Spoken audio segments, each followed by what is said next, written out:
Hi, Gabe. We haven't seen your lineup yet. Are you ready to give us one or discuss kind of what went into it with the opener suddenly being announced? Yeah, so we had mentioned that Solano was likely going to be in there against Urias, and still kind of waiting on Tommy. We want Tommy to go through the workout. He's a potential add to our lineup.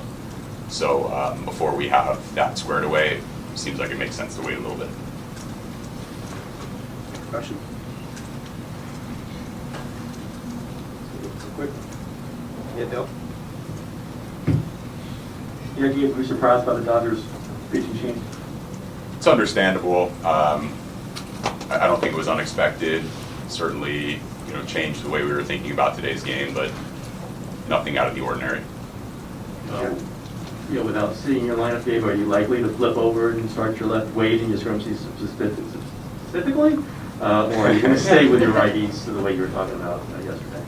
Yeah, I think probably the most important piece for us and kind of helps us with sequencing is just kind of seeing how Tommy's doing. It's just kind of the first domino, because we want to see how he's doing, and if he comes out of today's workout feeling good possibility that we'll end up starting him. Far right, Lauren. Hey, Cap, how did you find out the news? I've heard that sometimes managers will text each other just out of courtesy. Yeah, that was it. Just a courtesy text. What did he say? That Knebel was going to start for them. Down here in front. I'm sorry, I'm not trying to be short. That's just the direct answer. Hi, Gabe. Evan was just in here speaking with us, and we talked about the history and the significance of this game and that heroes can be made tonight. He said it's crazy to think that 7 months of hard work could go into tonight's game. There'll be a couple of heroes. What are your thoughts on just the history aspect of this game and what it means? I feel like we've felt the support of our fans all season long. Really brought a different element to the ballpark, and so when we're thinking about the biggest moments, both in the history of the Giants, but also for us this season, I think you have to include the passion and the energy that the fans bring. So that's one thing that comes to mind is how important that energy is for us. In the back, Andy. Gabe, when did you receive the courtesy text? Kind of evening. Yeah, Yesterday. I don't think it's all that important to get specific about that. Got it when we got it, and not trying to withhold any information. At the same time, I just don't know how relevant it is. Far right here. Kind of following up on that history question, I realize you're caught up in the moment, obviously trying to win the game, but can you step back at all and appreciate the rarity of this, and the rarity of a Dodgers-Giants series to begin with, and the rarity of a winner-take-all game, no matter who the opponent is? Yeah, no, it's interesting. We've been having a lot of conversations about going back 2 months or so, and could we envision this all coming down to a Game 5 in the DS? And I think to your point, we have been so consistently caught up in the moment, kind of the step right in front of us, that it wouldn't have made sense to kind of visualize how this all might play out. And now that we're here, we really are now focused on winning tonight's baseball game. And there's a lot that goes into that. So, given all the preparation that has happened over the course of the last week, but then all the preparation that's happened over the last 24 or 48 hours, now we're in that mode of, okay, let's go execute. And so we can understand the significance of a Game 5, and we can have some of our attention excited and enjoying that moment, and we should. And at the same time, I think we can be pretty diligent about focusing on each step and the task at hand today. Far left. Yeah, I know you're not a round kind of guy, but considering the significance of this game tonight and what it's going to mean for your team, is there going to be a little pregame speech by you for the players tonight? We're just going to keep things the way they have been all season long. I've had a lot of conversations with our coaches today, kind of about things like this, and been really consistent with our process. We have a hitters meeting every day. We have a pitching coach meeting every day. So myself and Craig Albernaz and Andrew Bailey kind of thinking through the pitching for that night, and any conversations that might need to take place with our pitchers. We talk to the players every single day on an individual basis. That happens both in the clubhouse, it also happens out on the field. And then we extend those conversations into the game, are continuing to have those, both with our coaching staff, but then also with our players. So with all of that said, if that's how we've done it all season long, and it's a formula that has kind of led to quality communication throughout, I personally don't see any need to do something dramatically different on, before today's game. I think there's plenty of motivation in that room. Our players, right now are kind of keeping the same energy that they've had all season long, which is kind of calm and playful, but focused and prepared. Don't know that there's a need to turn up that dial right now. Okay, down here in front. Gabe, two quick ones.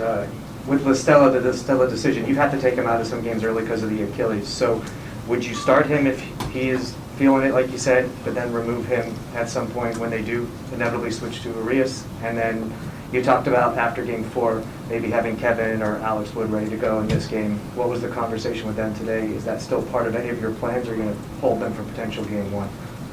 I'll start with the Tommy question. Both of those are good questions. We're not going to put Tommy out there if he's compromised to start the game. So what compromise means is he's not able to go catch a ground ball like he normally is. He's not, his first step quickness isn't going to be as good. He's not able to take his normal, like, high quality at bats to lead off the game. Those are the questions that we're going to ask him. The answer to all those questions is yes, yes, and yes. There's a good chance that Tommy will be in our lineup. Again, we're not there yet, so we have to kind of think through that. With respect to Gauze and Alex Wood, we've had conversations with both of them. They're both prepared to take the ball today in any situation. There's no restrictions on them. Gosman has a full slate of pitches if necessary. I don't know that we'd throw Alex Wood out there for 50 or 75 pitches, but certainly capable of taking down an important inning for us, or coming in to face a batter or two. So both of those pitchers are prepared, ready to go. We've had those conversations, and like I mentioned, those conversations are going to continue, which means that we're going to stay flexible, and maybe a better word is just nimble. If we need to change course because we have a conversation that gives us more information, then we'll apply it and factor it in. In the middle and right. But Gabe, how much of a challenge is it, an opener aside, knowing that the Dodgers could potentially go to another right-hander like Kelly or Gratterall instead of bringing Uris right away when you're kind of having these line of conversations? Well, it's certainly something that we expect as a possibility. So like trying to predict, and this probably goes for both sides, trying to predict exactly how the game is going to play out, I don't think that anybody's going to be able to do that. There's just too many variables to consider, too many things that could take that first read on it off script. That said, we want to be prepared for everything. We don't want to be surprised by anything. So we thought through like any pitcher in any situation.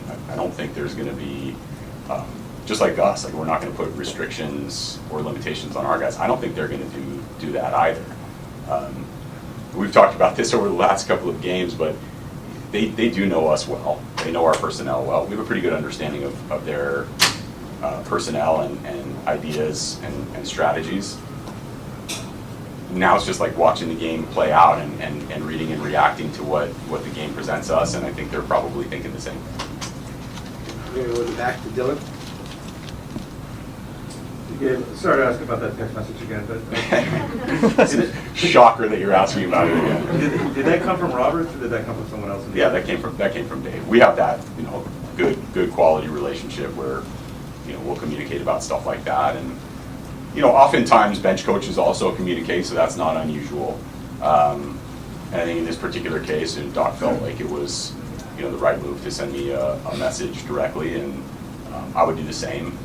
Sometimes things change and strategies change, and you try to give the opposing manager, or in some cases it's bench coach to bench coach, a heads up on things. So it's sort of as expected. Nothing strange about that. Can you take a few more right here? Hey Gabe, have you talked to Logan Webb today? Any idea how he's feeling, or maybe how many Red Bulls deep he is at this point in the afternoon? Yeah, that was fun reading about his Red Bull consumption yesterday.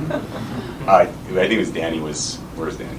Somewhere here. Yeah, Danny was asking me about that in the dugout yesterday. I actually don't think it's all that unusual around the game.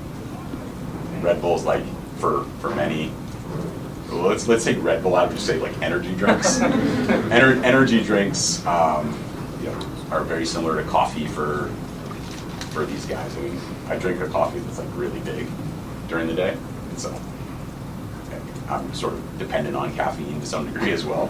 So I think some of these guys are. It just wasn't unusual. I'm sorry, I didn't answer your question. You asked me how is Logan feeling and how many Red Bulls deep he is.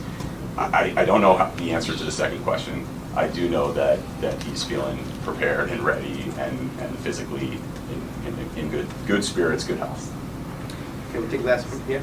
Gabe, asked Evan what it was like to be your teammate back in the day when you were 10 years older than him back in Tampa, whether he saw you as a manager, potential manager. He said, I was too young for that, but as I look back on it, yeah, I can see it now. Curious, what did you see in him when he was that age, and what kind of player was he at the beginning of his development? So the first time I met Evan was, I think it was in the walkway at the Trop to the clubhouse, and shook hands with him, and we kind of similar height, so kind of looking him directly in the eye, and what struck me immediately was his confidence level. For, at the time, a very young player. Obviously he's like 5th pick in the draft in Long Beach State, and so lots of pedigree, but also fairly young and new to the big leagues, and just a really lot of confidence, swagger, believed in himself, and yeah. So yeah, those things stand out. Anything else to follow up with? No. Okay. Okay. Thanks, Gabe. Great, thanks.